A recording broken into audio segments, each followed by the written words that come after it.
Buenas noches.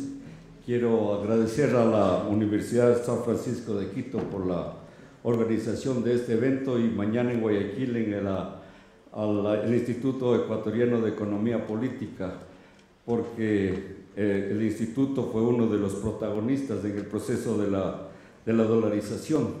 Y Joyce ha mencionado ya muchas cosas del por qué era conveniente la dolarización. Yo quisiera hacer un poquito de historia sobre cómo llegamos a dolarizar. Allá por el año de 1989 conocí a un economista de nombre Kurt Schuller, quien hizo una ponencia en Nueva Orleans sobre una caja de conversión. Había tantos problemas monetarios en los países subdesarrollados que comenzó a surgir la idea esta de la convertibilidad, de tener una tasa pero muy fija para respaldar las monedas y que prácticamente eliminaba al Banco Central del proceso de emisión monetaria. Luego se popularizó la idea más con la convertibilidad en Argentina y se habló también de la convertibilidad en México, y un economista muy famoso que ha fallecido de la Universidad de MIT, Rutger Dornbusch, propuso la idea de la dolarización.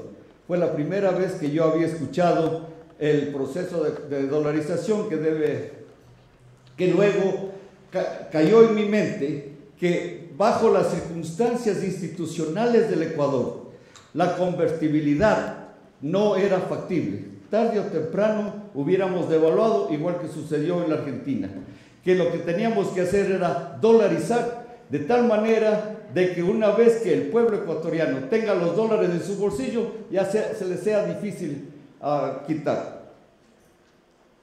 La modestia de Joyce no le lleva a mencionar el papel protagónico que tuvo ella y el foro de 20 economistas que incluía ministros de finanzas, exgerentes del Banco Central, académicos, que nos dedicamos a popularizar y a divulgar la idea de la dolarización.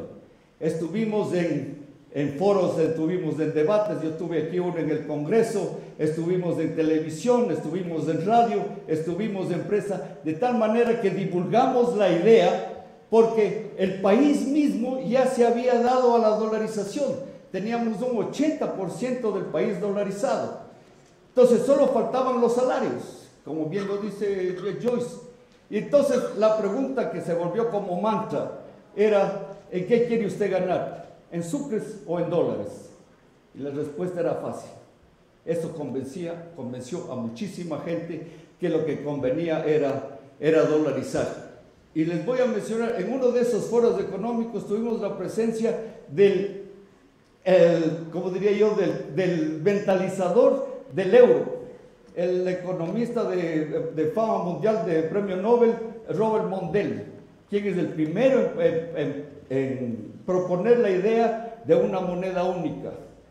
O sea, habíamos llegado a ese punto del debate en el cual ya no era simplemente una cosa académica, sino que era una cosa que le llegaba al pueblo ecuatoriano, de tal manera que cuando se hace la dolarización, el gobierno de Gustavo Noboa la lleva a tropezones.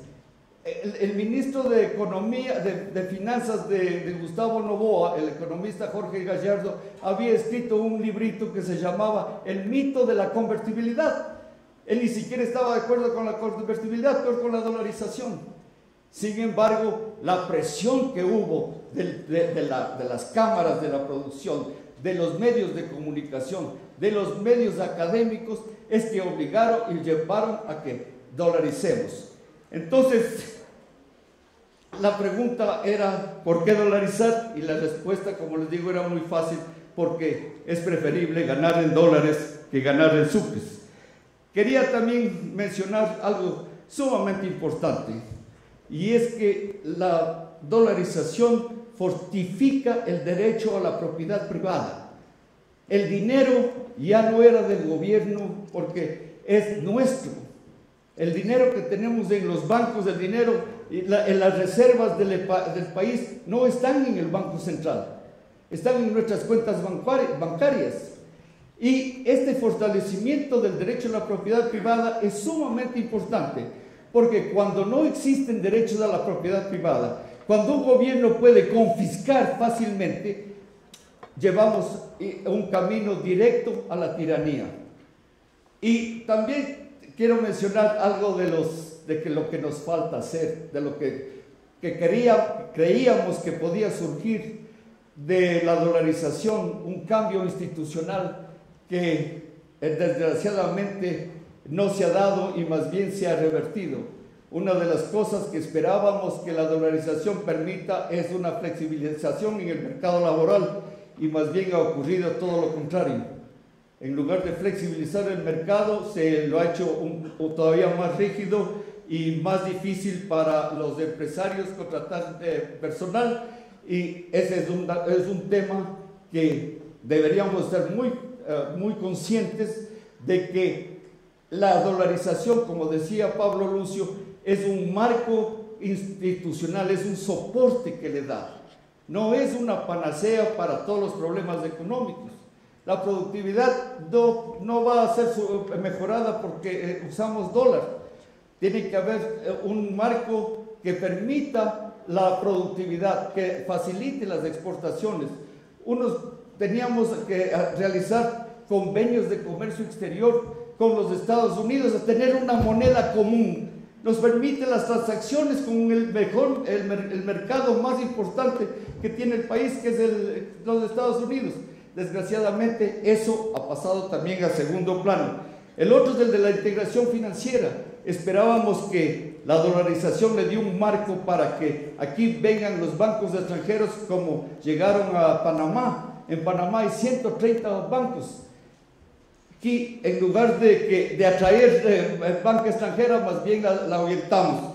Y estas son las falacias que todavía no se han podido resolver, porque no se ha visto la dolarización como un beneficio, sino que a veces ha sido como una política que maniata al gobernante cuando el gobernante quiere hacer muchas cosas buenas. Y cuando los gobernantes quieren hacer muchas cosas buenas, ojo, cuidado, porque las cosas buenas normalmente son para los que están en el poder, no para el resto de la población. Y también hay que notar que la dolarización separó los problemas políticos de los problemas económicos. En estos 15 años hemos tenido unas crisis políticas, pero bien serias, cambios de gobierno casi violentos. Pero cuando esas crisis económicas nos llevaban a que se disparaba el dólar, en cambio nos ha mantenido a nosotros tranquilos, se ha separado, y eso decía Pablo Lucio también. O sea, esas interacciones de políticas que tienen que ser resueltas dentro del marco de la política y no dentro del marco monetario. La dolarización separó ese proceso político del proceso del proceso económico, del proceso monetario. Y también quisiera yo hacer hincapié en que ¿qué nos hubiera sucedido a los ecuatorianos si no hubiéramos dolarizado? Con este gasto público que hemos tenido, exorbitante de todas maneras, que llega al 40% del Producto Interno Bruto.